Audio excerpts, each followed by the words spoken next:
Subscribe करने के बाद घंटा बजाएं ताकि आप दूसरा अपडेट घंटा भी मिस ना कर पाएं। हेलो फ्रेंड्स, मैं श्याम वर्मा एक बार आपका फिर से केमिकल वीडियो में स्वागत करता हूं। आज आपका न्यू चैप्टर है क्रिस्टलाइजेशन। क्रिस्टलाइजेशन क्या होती है उसके बारे में आज बात करेंगे।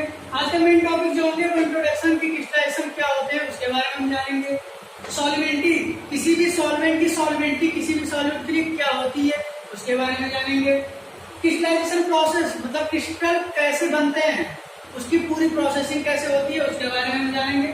और उसके इक्विपमेंट, जिस इक्विपमेंट में क्रिस्टलाइजेशन की जाती है उस इक्विपमेंट के बारे में जानेंगे। जो सेंसर मॉलिक्यूलर क्रिस्टलाइजर है या हमारे पास एक प्रोसेस होती है वैक्यूम करके, वैक्यूम वाली हम बात करेंगे।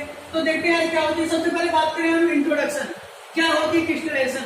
क्रिस्टलाइजेशन बेसिकली क्या होती है, यह वह यूनिट ऑपरेशन है जिसमें किसी भी सैचुरेटेड सोल्यूशन से सॉल्यूट को सॉलिड फॉर्म में रिमूव किया जाता है।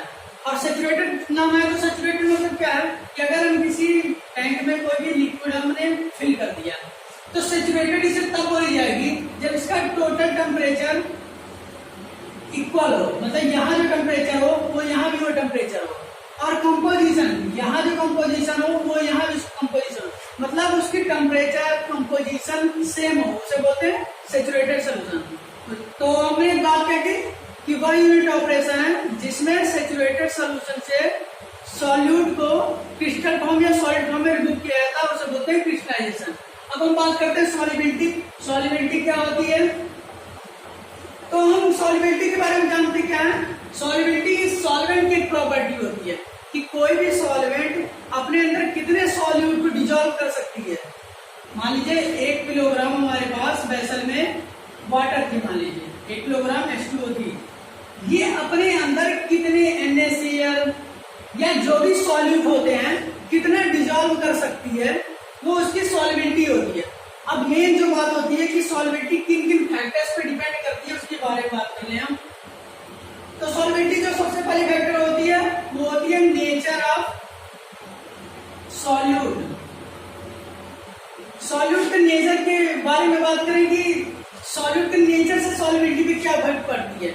अगर हमारी कोई बड़ी सी पार्टिकल्स होती है तो आप देखते हैं ये किसी भी सॉल्वेंट में कम डिजॉल्व होती है, कम डिजॉल्व। अगर इसी को हम छोटे छोटे पार्टिकल्स में तोड़ के डिजॉल्व करें तो देखेंगे ये सॉल्वेंट में ज्यादा तेज डिजॉल्व होने लगती है। इससे क्या पता चलती है कि जो हमारी सॉल्यूट होती है वो जब उसकी साइज छोटी छोटी होंगी या पोरस होंगी तो वो सॉल्वेंट में ज्यादा डिजॉल्व होंगे। जैसे हमने क्या देखा कि चाय पत्ती जो होती है वो छोटे छोटे होते हैं, उनकी साइज छोटी छोटी है, उनमें छोटे छोटे छेद टाइप के होते हैं, उनकी साइज फिक्स होती है, इसलिए उसकी सॉल्वेंट में डिजॉल्विंग ज्यादा होती है। दूसरी जो हमारी बात होती है वो होती है नेचर ऑफ सॉल्वेंट।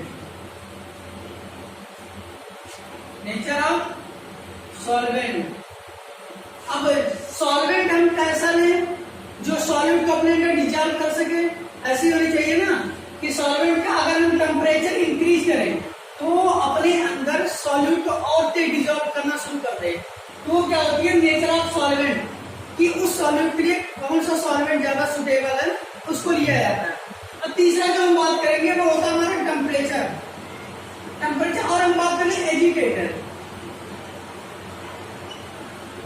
अगर हम कोई भी वेसल लें और इसमें हमारी स्लरी भरी हुई है, मतलब इसमें हमारी लिक्विड भरी हुई है, ठीक, और इसमें हम सॉल्यूट को डाल रहे हैं तो ये नहीं है कि ये डिजॉल्व नहीं हो, डिजॉल्व हो रहे हैं।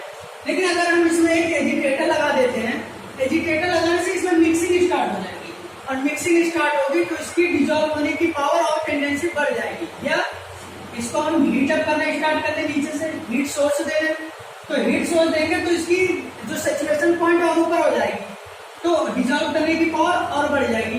ठीक, ये होती है हमारी सॉल्युबिलिटी, किस किस पे डिपेंड करती है। अब हम बात करेंगे आगे कि क्रिस्टलाइजेशन प्रोसेस होती कैसे है। तो क्रिस्टलाइजेशन प्रोसेस के बारे में बात करें हम। क्रिस्टलाइजेशन प्रोसेस, तो हमने डिफिनेशन में एक वर्ड बोला था सैचुरेशन। तो शुरू कहां से होती है कि जो हमने लिक्विड लिया, एक हमने लिक्विड टैंक लिया, ठीक, इसमें जो हमने ये लिक्विड लिया था ये सबसे पहले हम सैचुरेटेड पॉइंट पे आते हैं, सैचुरेशन पॉइंट पे लाएंगे, ठीक, सैचुरेशन पॉइंट पे ले आए। अब इस सेचुरेशन पॉइंट को टेम्परेचर के द्वारा या कूलेंट के द्वारा हम सुपर सेचुरेशन में लाते हैं, सुपर सेचुरेशन में लाते हैं। जैसे ये सॉल्यूट हमारा सॉल्वेंट सुपर सेचुरेशन में आता है, तैसे ही इसमें छोटे छोटे न्यूक्लियाइज बनने लगते हैं, मतलब नाभिक बनने लगते हैं इसमें। और नाभिक बनने लगेंगे तो इसमें क्या होता है, सुपर सेचुरेशन आती है तो ये कूलिंग के द्वारा आ सकती है, पार्शियल वेपराइजेशन के द्वारा आ सकती है। तो क्या होती है, जो सॉल्यूट होते हैं इसके चारों तरफ ब्रोथिंग करने लगते हैं, मतलब इसके चारों तरफ बैठने लगते हैं आगे। जैसे जैसे हमारी कूलेंट बढ़ती जाएगी, मतलब इसको कूलेंट सप्लाई हम करते जाएंगे, वैसे वैसे इसकी ग्रोथिंग बढ़ती जाएगी, मतलब क्रिस्टल फॉर्म लेते जाएंगे। एक समय ऐसा आएगा जो पूरा सोल्यूशन जो हमारा वो क्रिस्टल फॉर्म्स और मैग्मा फॉर्म्स में कन्वर्ट हो जाता है। ठीक, मैग्मा क्या होता है हमारा, मैग्मा 2 फेज होते हैं, इसमें लिक्विड भी होंगे प्लस क्रिस्टल भी होंगे। मैग्मा जो रूप होता है वो लिक्विड और क्रिस्टल का रूप होगा। तो हमें क्रिस्टल और लिक्विड प्राप्त हो गए। अब इनको अलग कैसे करेंगे, इसको हम सेंट्रीफ्यूज करते हैं। सेंट्रीफ्यूज क्या करती है, क्रिस्टल को अलग कर देती है और लिक्विड को अलग कर देती है। ये पूरी प्रोसेस जो होती है वो क्रिस्टलाइजेशन प्रोसेस होती है। ठीक है, अब बात हम करेंगे सिम्पसन वॉल्कर क्रिस्टलाइजर की। तो देखते हैं सिम्पसन वॉल्कर क्रिस्टलाइजर क्या। जैसा फिगर में दिखाया गया, ये सिम्पसन वॉल्कर का हमारा वेसल है। ये जो हम ऊपर से देखेंगे तो सेमी सिलेंड्रिकल टाइप का होता है, ऊपर से हम देखेंगे तो इस टाइप का हमें वेसल दिखेगा, सेमी सिलेंड्रिकल टाइप का। इसमें होता क्या, पहले इसके पार्ट्स के बारे में देख लेंगे। ये एक सेमी सिलेंड्रिकल वेसल होता है। ठीक, इसमें ऊपर से जैकेट प्रोवाइड की जाती है।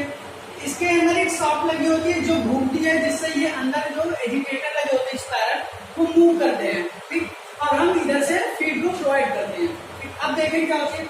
सबसे पहले हमारी क्या होती है, इसमें जो सुपर सेचुरेशन लाई जाती है कंडीशन, वो कूलिंग के द्वारा की जाती है। तो कूलिंग जो होती है वो जैकेट के द्वारा प्रोवाइड की जाती है। तो अब देखें क्या होती है, हमने फीड को यहाँ से प्रोवाइड कर दिया, फीड को प्रोवाइड कर दिया।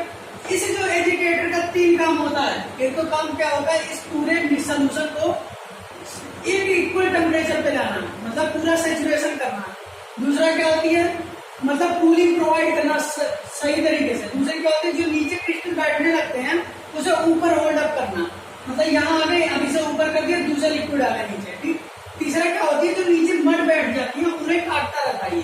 ठीक, इसके 3 काम होते हैं। अब देखते हैं सबसे पहले क्या होती है, फीड को हमने यहाँ से सप्लाई किया, फीड को सप्लाई करेंगे तो कूलेंट को हम यहाँ से जैकेट के थ्रू प्रोवाइड करेंगे। अब जैकेट के थ्रू कूलेंट प्रोवाइड किया तो ये सोल्यूशन हो गई, वो सुपर सेचुरेशन कंडीशन पे आ गई।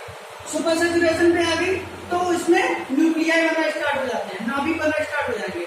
अब ये एजिटेटर घूमती रहेगी तो कूलिंग मेंटेन होती रहेगी, तो उसकी ग्रोथिंग ज्यादा होती रहेगी। तो ढेर सारी ग्रोथिंग हो जाएगी तो क्या होगी, सोल्यूशन इक्विवेलेंट हो जाएगा। ढेर सारी ग्रोथिंग जाएगी तो हमें 2 फॉर्म प्राप्त होंगे इधर से, एक तो मैग्मा प्राप्त हमें यहाँ से प्राप्त हो जाएगी। अब मैंने बताया था मैग्मा में 2 चीजें होती है, एक लिक्विड और एक क्रिस्टल, ये प्राप्त होंगे। अब इससे क्या करते हैं, एक सेंट्रीफ्यूगल के पास एक सेंट्रीफ्यूगल वेसल होती है, उसमें क्या करते लाते हैं तो ये हमारी लिक्विड को अलग कर देती है और क्रिस्टल को अलग कर देती है, और हम क्रिस्टल को अलग कर लेते हैं। इस वीडियो में बस इतना ही। अगर आपको ये वीडियो पसंद आया हो तो अपने दोस्तों में शेयर कीजिए, लाइक कीजिए, और अगर अभी आप नया हैं तो चैनल को सब्सक्राइब जरूर कीजिए ताकि आप अच्छी वीडियो देख सकें। Thank you.